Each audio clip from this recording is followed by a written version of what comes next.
think it's really important to recognize that although the numbers of people who are getting sick, the hospitalizations, the deaths that we're experiencing in the United States are lower than they have been, they're still at high levels.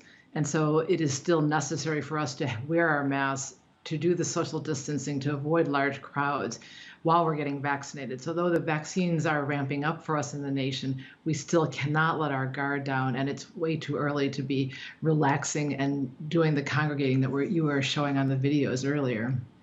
Yeah, but where does the reality really stand in terms of how close we are through this vaccination drive stateside in achieving herd immunity? Because there's been a lot of analysis going on and a lot of analysis already done on the expected timeline here.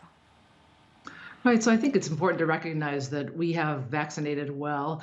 Things are speeding up. So at this point, we have about 17% of the United States population that has actually received at least one dose of the vaccine.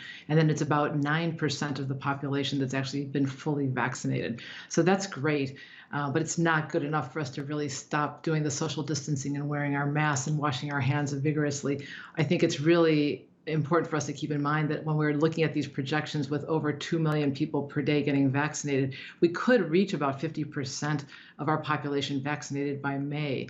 And if everybody receives the vaccine who could get the vaccine, we could actually be at about 90% in September. But right now, our vaccination coverage levels are really not sufficient to protect the vast majority of the population. And so we really need to be more careful and continue to do the prevention measures that we've been doing for the past year. In which case, is it a case of you can't afford to be choosy and you should just take whatever vaccine is offered to you? Or do you personally feel that there is one vaccine that is better than another? So we're really fortunate in the United States to have 3 vaccines that are available to us. So there's a Pfizer, the Moderna, and the Johnson & Johnson vaccine that are available. And all vaccines are really effective in preventing serious disease, hospitalization, and death.